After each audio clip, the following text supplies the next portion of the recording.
Hello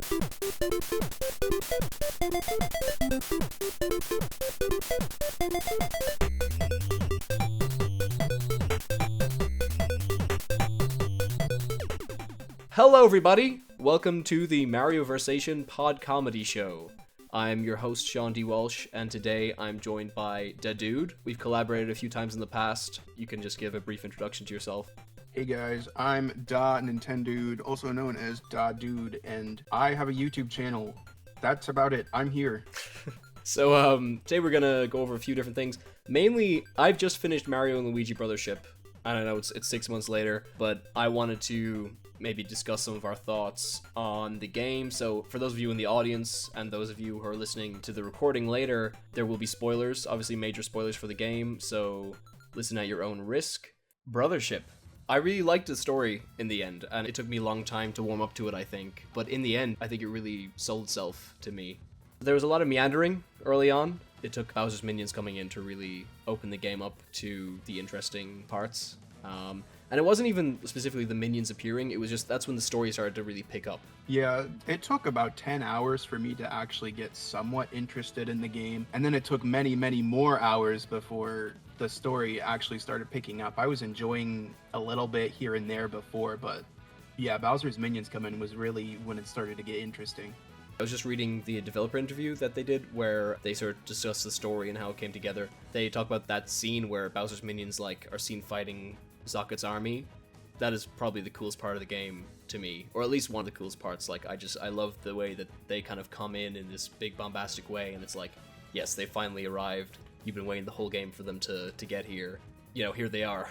Yeah, it was really funny how we had to wait all the way until the third sea for Bowser's minions to start showing up. You start fighting Goombas halfway through the game, yeah, and it really paid off when it came through, though. Oh, 100%. Yeah, Bowser was really well characterized in the game. I love the inside story little side quest that you can do with Starlo. I love the Bowser Jr.'s Journey sort of side quest. There was even some Paper Jam stuff in there, which really surprised me. Overall, I liked what the story did in terms of weaving in past games. One thing I wasn't a huge fan of in the story was the Missable side quests. I don't think there was a single Missable side quest that couldn't have just been part of the story. That couldn't have just been a mandatory thing that you had to do in order to progress. I think most side quests eventually become missable as the story progresses. So I think that's why they had that system in place, but I don't see why the main ones that immediately become missable, yeah, they say, hey, you better do this right now. Those should have just been part of the story. Yeah, 100%. Yeah, Starlo says, hey, let's go check up on Bowser. Boom, immediately read. That just should have been part of it. Yeah. And same with the one with Bowser Jr. and Buddy and Kamek.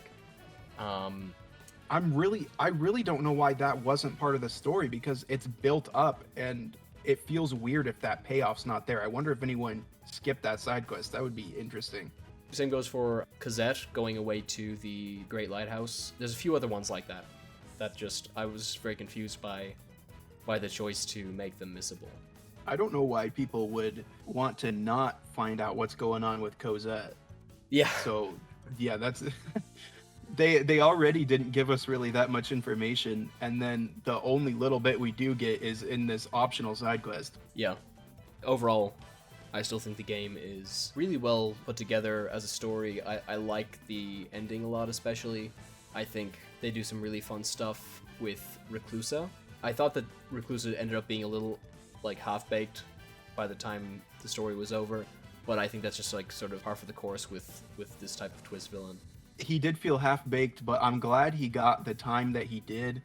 This feels like the sort of thing that in another game he would have showed up just for the final boss and then he would have been gone. So I'm glad he at least got a couple hours worth of stuff. Yeah, 100%. Because I was feeling I think there was probably about 15 hours between his reveal and the ending of the game for me. That's just because, I went back and I got all the dialogue after his big flower thing. And I'm not a very fast player of games, especially RPGs in general. So I'm sure that added to my time, but it did feel like he was more of an active threat than other late game villains have been in the past, which is really nice. Yeah, for sure. I think Reclusa, I'm just really interested in what he is and how he is and how he came to be. I like that he's built up as a threat from outside of Concordia. It sort of justifies the sort of interdimensional angle of the story a little bit to me. I also like that Snoutlet acknowledges that the game has all been about Concordia and their world, but at the same time, you know, Mario and Luigi are the heroes. That little line at the end of the game, and that's something that I don't think Super Paper Mario did. I'm bringing up Super Paper Mario because there's a lot of like thematic parallels, there's a lot of like almost story parallels as well, and I get the feeling that there is potential for lore parallels as well. It's ripe for theorizing, at least. Yeah, 100%. And when I finished the game, I believe I said that Mario and Luigi Brothership is basically kind of like Super Paper Mario if Mario and Luigi were actually involved in the story better. 100%. You get, like, in Super Paper Mario, you go to all these worlds and you don't really form very deep connections with anyone there. But this game, it's all about the connections you make in this separate world. 100%. And it's also about Mario and Luigi's connections and then about their connections with others. Whereas in Super Paper Mario, Mario and Luigi feel like almost like side characters in this other huge story that they've just come into. I also really like that Reclusa threatens to go to the Mushroom Kingdom next. And that's something big because, like in Super Paper Mario, again, you start in the Mushroom Kingdom, they get whisked off to Flipside, they go through all these other dimensions, and then the Mushroom Kingdom never really comes back up again. It's never explained if the Void was a threat there. I mean, logically it would be, because it's one of the many worlds. But they don't ever bring it up. The characters don't ever express concern that their friends at home are going to be dead if they don't do something about this. Yeah, it's basically like Toad doesn't exist in Super Paper Mario. He's there to put things into motion, but then it's like he doesn't exist. If he dies, no one would even note it. People have just brought up in chat that like Reclusa has destroyed worlds in the past. I think somebody else just brought up, could the ancients be involved in the history of Concordia? I think absolutely they were. Yeah, for sure. There's some really interesting stuff. On Heat Freeze Island, you meet these guardian spirits. They have a fire flower and an ice flower. They note that these are like incredibly rare, and they've been passed down since ancient times. And I mean, obviously we know that these are flowers native to Mario's world.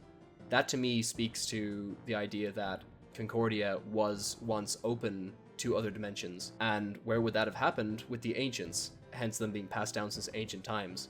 The ancients were spreading things between dimensions, we know this from Super Paper Mario. So I think absolutely there was probably a point in the past where Concordia had the ancients visit. They brought some things from the Mushroom Kingdom, from presumably other dimensions. There's also the enemies that are shared, like the shark bones, and also the Dream World enemies. Exactly. Which is interesting to think about. How does Concordia or other dimensions play along with the Dream World? Or why are they in the Dream World? It makes me wonder if like Magmads are originally from Concordia and then were brought to the Dream World, or if it's like somehow vice versa, that they were able to leave the Dream World. I don't know if it's ever explicitly stated in Dream Team, but I think it's at least implied that dream beings cannot leave the Dream World. Yeah, the other thing is, with Reclusa, like I have to wonder if some of the dimensions that the ancients would have visited in their time are now gone because of Reclusa. TC just brought up in chat that she's curious about his robotic nature. My impression is that Reclusa is not normally robotic. I was thinking that, yeah, like maybe his design changes depending on what surrounds him or what he can take use of. Exactly. I think that based on the world he's in, he's changed his form to make sense to the people that live there. I think there's one face he does, because he floats during his boss battle. If you try to attack him with your hammer and you miss, he makes a little Concordian face, and then he also like switches between various different faces. One of them is a purple eye, and those eyes can be seen sort of surrounding the solid tree as you approach his final battle. My gut feeling is that that eye might represent what his true form is, but of course it's impossible to know. Yeah. But I do think it's very interesting that he has this sort of jester-like appearance. It definitely screams Dimentio to me. And it makes me wonder, of course, Dimentio has such mysterious, like, origins, we don't really know what his deal is. But if they're sort of cut from the same cloth, in some way, shape, or form, maybe Dimentio looks like Castle Bleck because that's the dimension that he traveled to. Wild speculation here on unintentional, like, lore connections. But, you know, I do think it's interesting to think about that side of things as well. I also think it's interesting to think about how Reclusa would have come about in the earlier worlds, because he always goes into that hibernation phase after he finishes destroying a world. And Concordia was perfect for treating Gloam with the sprite bulbs. But in other worlds, does he just kind of have to sit there and hope that people... Well, he did influence Cosette, so it's just... I kind of wish they explained more. This game tended to set up lore things and then not really expand upon them all too much. Yeah, it makes me think that maybe Gloam, it doesn't necessarily have to come from spite bulbs. I think that's sort of obvious anyway, like it can build up from people themselves as well. But it makes me wonder, like, in the grander scheme of magic in the Mario world, where Gloam sort of falls into it. My initial impression is that it's sort of like, it's akin to like the chaos magic from Super Paper Mario, that the sort of chaotic love that Bowser and Peach's wedding forms to fuel the chaos heart. That could be another form of Gloam. If Gloam destroys the connections between people in a world, and then that causes the world itself to end, can that be a direct parallel to what the Chaos Heart is doing in Super Paper Mario? Of course, they don't really go that direction in Super Paper Mario. It's just sort of like, it creates the void, and that's it. It doesn't seem to, like, negatively impact people, aside from the fact that they know the world is going to end. I still think that there's room there to speculate. Yeah, and Gloam is a mix between Gloom and Ohm, which is I think it's a unit of energy measurement. So that obviously plays into Concordia. So something like the chaos magic or something could be, it could be the type of thing that fuels Reclusa in Mario's world, or in a different world, he uses some other type of similar magic or energy. We've got Bonds, we've got Connector, and then we've got Illuminate. But I think in general, like, these are all just different terms to refer to the same type of energy. Which it kind of makes me wonder why they even made up separate names for them, you know? Yeah, Illuminate specifically is weird because it's only brought up like once or twice and then never again. Yeah, it's brought up once, I'm pretty sure. And they keep mentioning Connector and Sprite Bulbs, but Illuminate is just... I don't think it was very necessary. And then Sprite Bulbs just seem to be like sort of spirits that emerge from Bond Power. We see in the ending, of course, that Mario and Luigi bring a new Unitree sapling back to the Mushroom Kingdom. And that has really interesting implications. Like, for one, it just shows that that power also works in the Mushroom Kingdom. It's not just a thing exclusive to their world. And then it kind of shows us that that's where Sprite Bulbs come from. They can just poof in where there is connector energy. And I'm not sure if bringing the Unitree to the Mushroom Kingdom was a great idea. It's kind of like bringing an invasive species to your home, and all of a sudden there's all these Sprite Bulbs, and maybe the power of Gloam is suddenly more powerful in Mario's world, and who knows what that could lead to. I don't know if Connie was thinking ahead with that.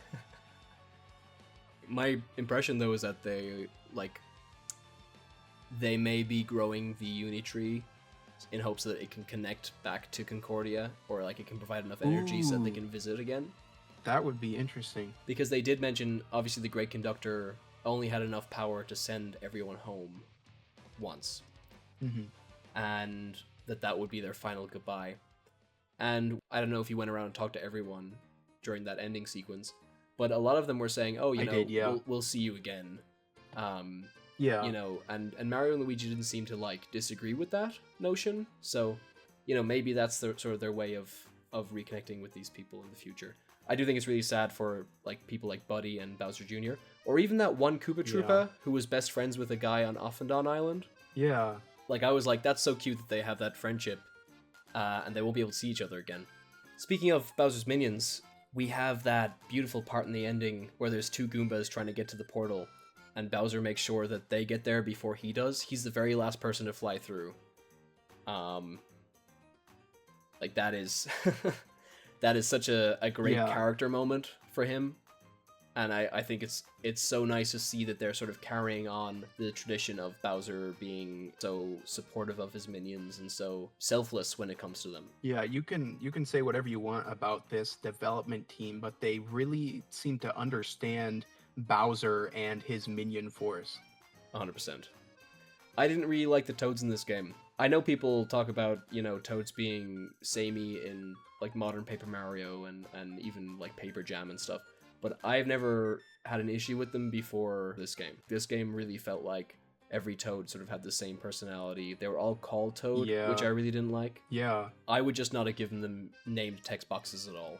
Most characters in the game don't have named text boxes. Yeah. So it was weird. Even Bowser's minions don't. Like, if Bowser's minions were all called Koopa Troopa and Goomba and Hammer Bro, that would be fine. But it's weird that they have Toad and then nothing for those guys. I wonder if it's in part because they have a unique voice sound for their text bubbles compared to like Bowser's minions that have the same generic one for all of them. It was weird which characters had unique voice blips and which ones didn't. I found Starlow's especially baffling because Starlow has such a distinct voice in the older games even, and it was just completely gone. Yeah. I'm really hoping that with the next game they'll pay more attention to that sort of thing with Starlow, because I do think that her voice is kind of an iconic part of the way she speaks and the way she emotes in those old games. Yeah, absolutely. And they could have just reused the old one and it would have fit in perfectly. Yeah, exactly. Especially because this game reuses a lot of sound effects from, say, Dream Team and Paper Jam and so on. Mm-hmm. And a weird thing is even Mario and Luigi's voice clips, even though they're all brand new, a vast majority of them are imitating voice clips from the most recent Mario and Luigi games. Yes, that's true. I don't think the sound design in this game was all too great. Yeah. I noticed, like, I was recording a lot of this game. I got a lot of footage. And I noticed that, like, the sound was constantly peaking. Constantly. Especially in battles, a lot of the battle sounds. But then also just, like, random sound effects and voice clips, like, on the overworld. The music will be really low, and then all of a sudden you get this huge spike in audio.